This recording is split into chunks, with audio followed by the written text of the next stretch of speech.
Oh, David. hello. Yes. How are you? David Courtney. Welcome to the Wonderbird show. Welcome. Lovely to see you all. All And looking pretty sorry now. Yeah, thank God. The arms are out. Right. I can't let the dog out because they get covered in mud. yes, exactly. David, where are you living now? I live in a place called Hurstpier Point. Oh, I know that. Lovely. Everybody says that, and I don't know why they say that, because it's a little village, but I think it's maybe because it's got a famous college, Hurstpier Point College. I think that may be why. I don't know. It's a lovely... It's Sussex. It's Sussex, isn't it? Excuse me? Sorry? It's Sussex. Oh, yeah, it's about 15, 20 minutes outside of Brighton, off of the A12. Before you get to Brighton, it's on the left, so to speak. Yeah. It's great. It's a bit footballers' territory now, because, you know, Brighton Hove Albion did very well, so all these players are getting too much money and they all come and buy houses in these areas, but that's okay. It's funny, wasn't it? When we first started, well, when you know, the business, when it first started, you know, sort of like rock and roll and pop music and stuff, the footballers didn't have the money. It was the pop stars. You know, comedians at one time, you know, used to do it years ago, used to put them in cabaret, you know, Top Rank and all that, which was fine. But now these guys, the same sort of, but the new breed of comedian up level, the Ricky Gervaises and all that, you know, they fill arenas. And there's one guy in a microphone. I mean, what a cheap production that is, isn't it? To put but now you see, because you couldn't afford to put them in cabaret anymore because it just wouldn't work, you know, money wise. So, but that's another. And I wonder how well they perform in an arena. I mean, in cabaret or in the theatre, it was so lovely, wasn't it, to see comedians and people like that. You're sitting in the O2 at the back and the gods there, you know, I mean, really, you might as, I mean, what is the point? You know, all right, you're in the atmosphere. They say that like with football, you know, you're in the atmosphere in the stadium, which says a lot, but, you know, you're looking at a pinprick over there on the stage. It's ridiculous. Anyway, hey, I don't think they're complaining, are they? So. They're certainly not complaining. David, I've read your book, which is magnificent, I have to say. Giving away, right? And I've known you for a long time through my mom, actually. Although I know that you've known her over the years, for many, many years. But I never knew you'd done so many incredible things and written so many hit songs. And oh my goodness me. And I've been talking to the girls who are in a play at the moment, so they haven't been able to read it. But we've all been Googling you and looking at stuff. And aren't we, girls? Aren't we just like, wow? Absolutely in awe of everything. You're the man behind the magic. I'm the man behind, yeah. I've always been the man behind. That's okay. But, you know, so I've got to step out. I'm stepping out here, and I have to, yeah. The reason I did it in the first place really wasn't, you know, wasn't motivated by anything other than felt that I had to document. I felt, you know, I've always been aware I've had an extraordinary life. I have to say, you know, things happen, good and bad, peaks and troughs. I've had it all. But I figured, well, unless I document this out of my words, then it's never going to be told truly, you know. So, and, you know, when you're gone, you don't know what's going to happen to your legacy, do you? Yeah. So I figured, well, this is time to do it. So that's why I did it, you know. Amazing. You know, I had a wonderful upbringing, a wonderful parents. So I was very, very fortunate. And they were always very supportive of me. And I was always a bit of a wild boy, you know. They never knew what I was going to get up to next. I've always full of ideas, still to this day. That same kid is still in here, you know.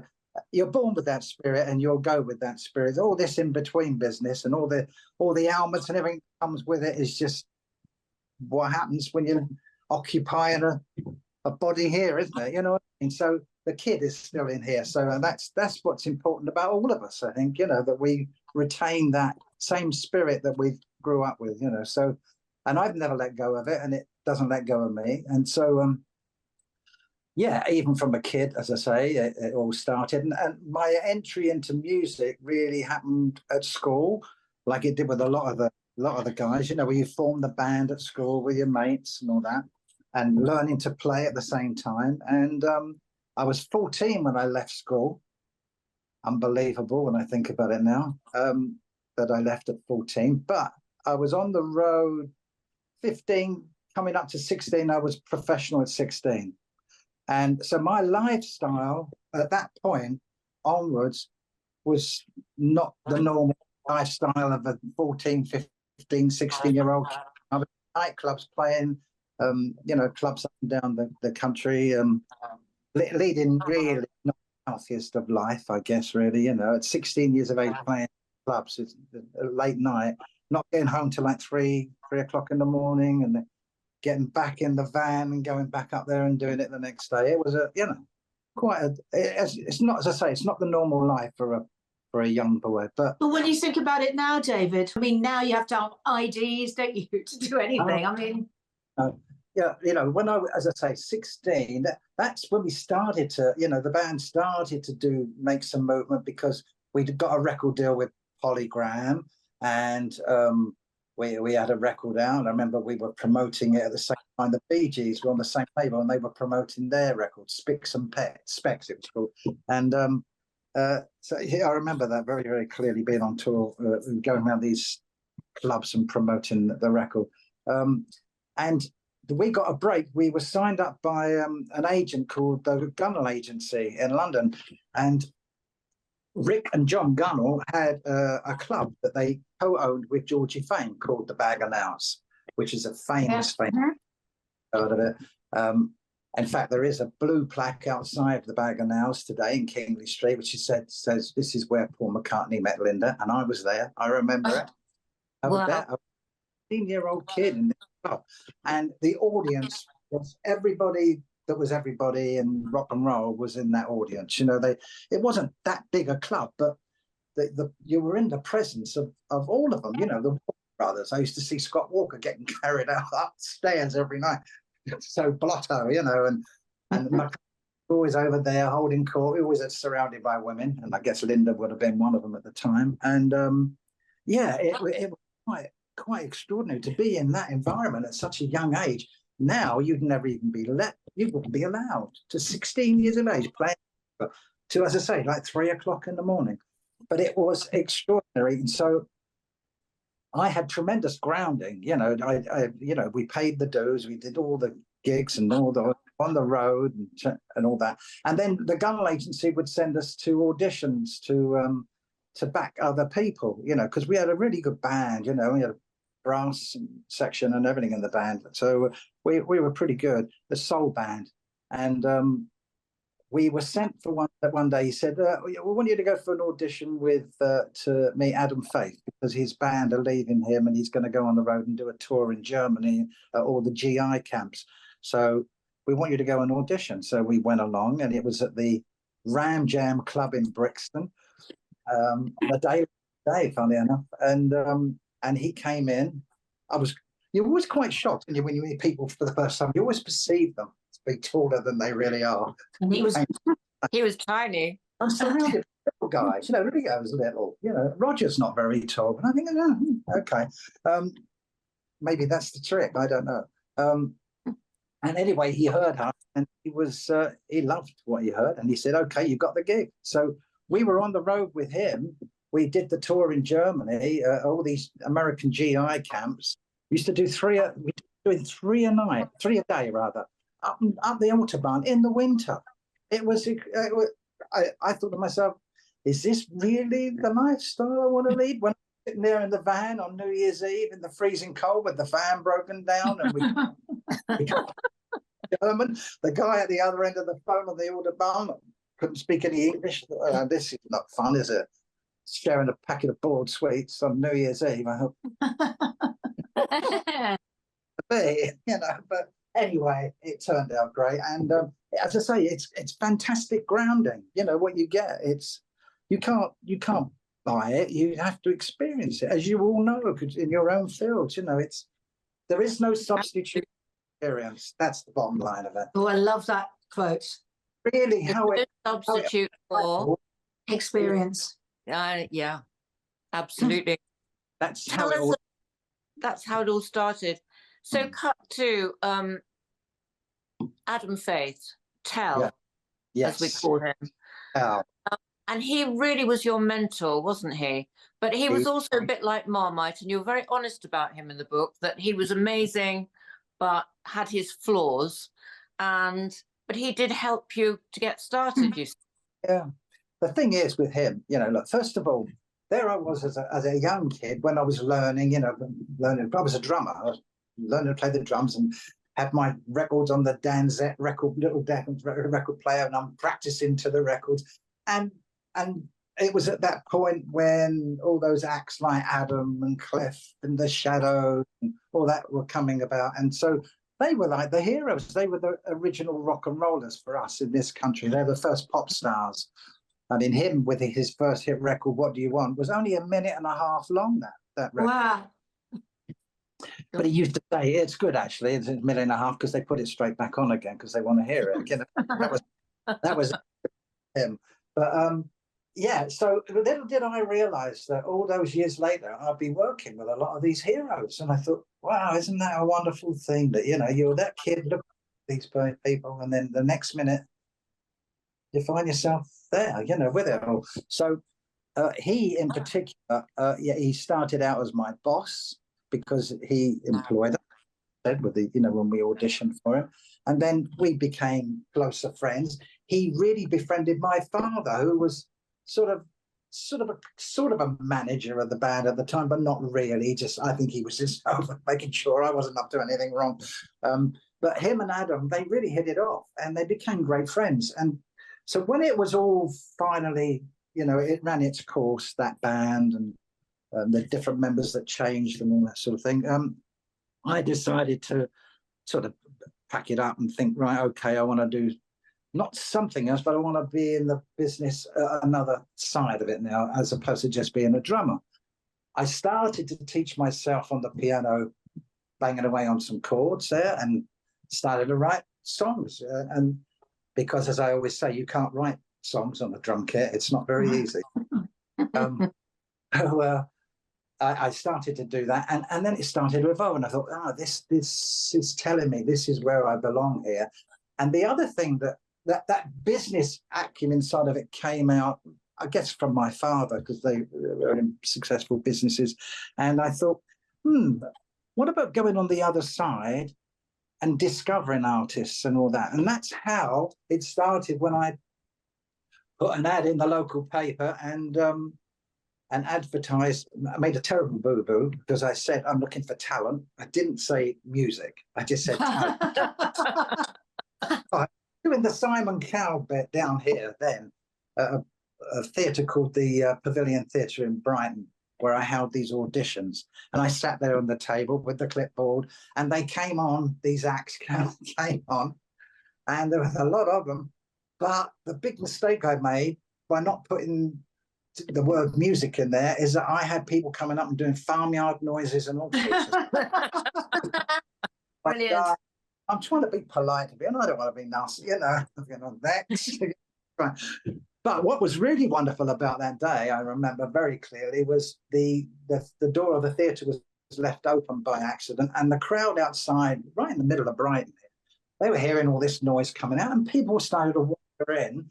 And before I knew where I was, I looked behind me, and there was a whole audience. They'd just come in and gradually, quietly, just sitting down, and then I looked around and I thought, wow, what's going on here? Now I've got to make a decision. Do I ask these people to leave because it's a closed audition, or do I let them stay? And I thought, you know what, let's cut to the chase here.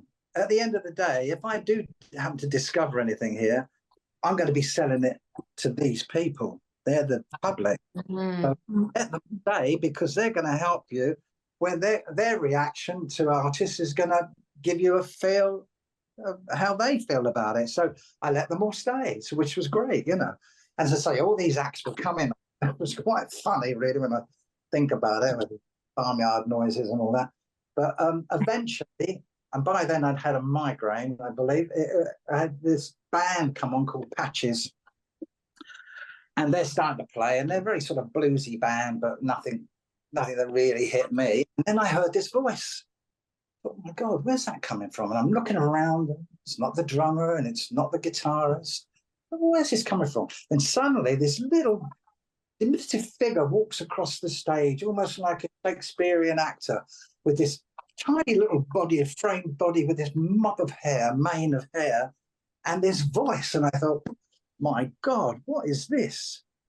This is, I just knew. You don't hear voices like this all day long, you know. Oh, I signed them up.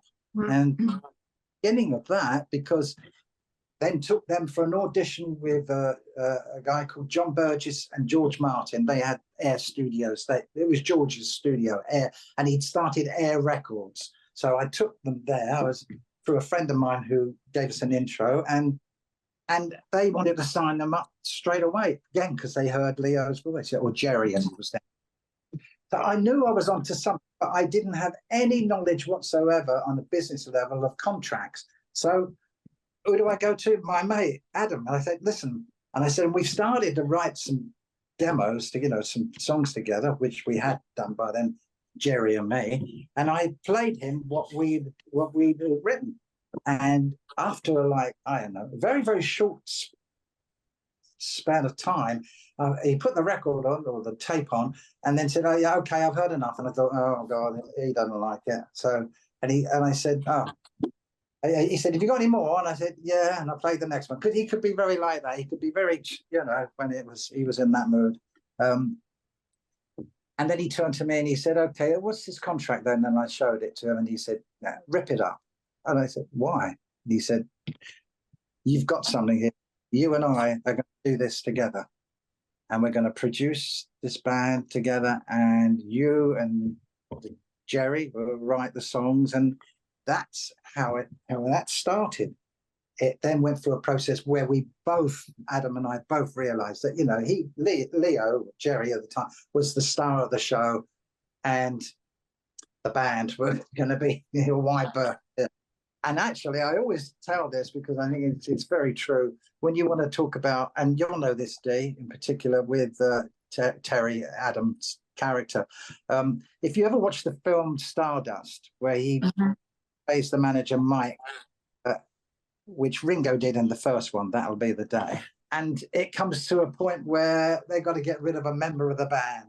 And you know that when it was that point in the movie that he's going to get rid of the guy, he goes to the guy, whoever it might be, and he say, oh, let's go for a drink.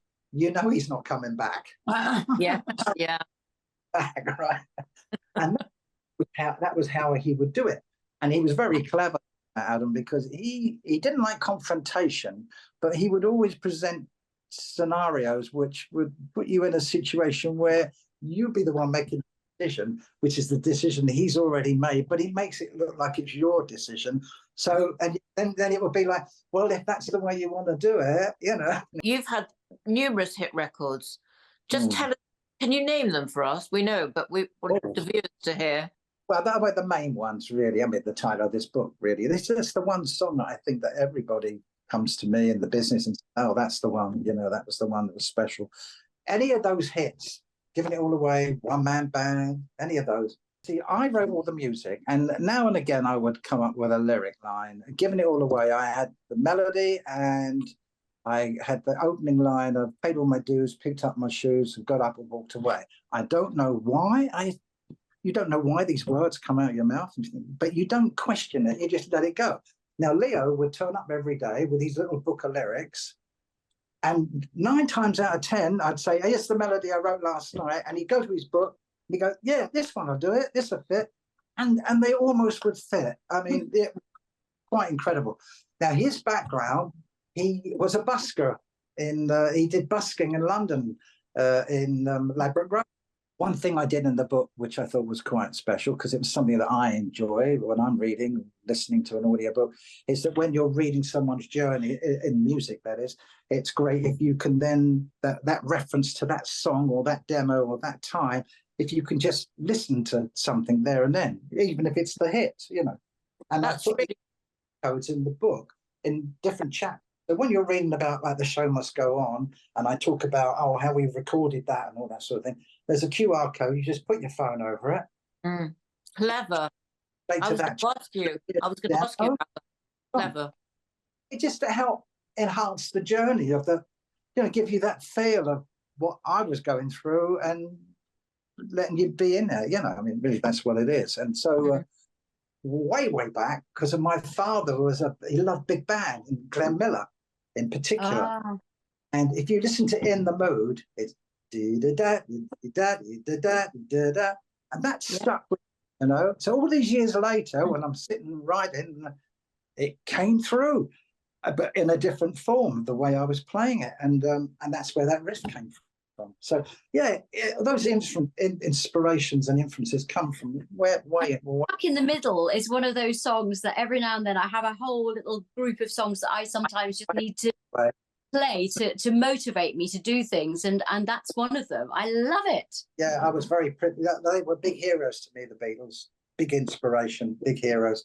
And they really were, most of us really, they really kicked it off into a whole new world, didn't they? Really, they took the likes of Adam and Cliff were all those early pioneers, and the Beatles were very inspired by them. They were their heroes, if you know what I mean. So, but when they came along and they did it, well, it opened up a whole thing. Now, as I say, I'm a massive Beatle fan. So the opportunity of working with McCartney twice was quite extraordinary for me, because you can imagine the nervousness. I'm the producer, and he's coming in to do the session with me. And I guess one of the greatest highlights in my life, because of the way I admire him so much, is that when I was doing the Daughtry album, the second Daughtry album called One of the Boys, Paul agreed to write a song for the album. There's a song called Giddy. And he came to the studio with Linda, and I'd already worked with him with Adam before that, so I knew him, you know.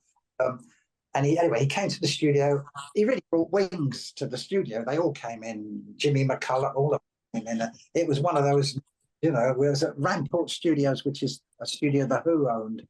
And it was pretty full on. Anyway, McCartney came in and it was sitting there, and he brought with him the demo of the song on a little cassette that he'd recorded on a little cassette player on top of his piano in the house in St. John's Wood. And there's the kids and the dogs barking and he's banging away playing it. And that was the demo. He don't care. I mean, he's Paul McCartney. He can play you anything that, you know, you're going to sit there and gobsmacked, aren't you? Anyway, he turned around to me, and this was the big highlight for me. He turned around to me, he said, okay, let's go and routine the song. I said, right, okay. He said, yeah, you and me. So he took me out to the studio, and I'm sitting at the piano with Paul sitting next to him, and he's going, yeah, and then we do this, and we do that. And I thought, oh, I'm sitting there like Lennon was sitting in this scene before, sitting there next to this is unbelievable. Oh, geez, well, I wish you could have film of it, you know, I wish, because you didn't go take photographs in those days. No, we didn't. I mean, think all the things we could have taken pictures of in those days. Well, we didn't have, you know, what would you walk in with, a brownie? You know. Yeah, and we will do another part because this is so interesting, and we've run out of time, unfortunately. We love you, David. Right. And Thank you, David. Very soon. Thank you. Thank you.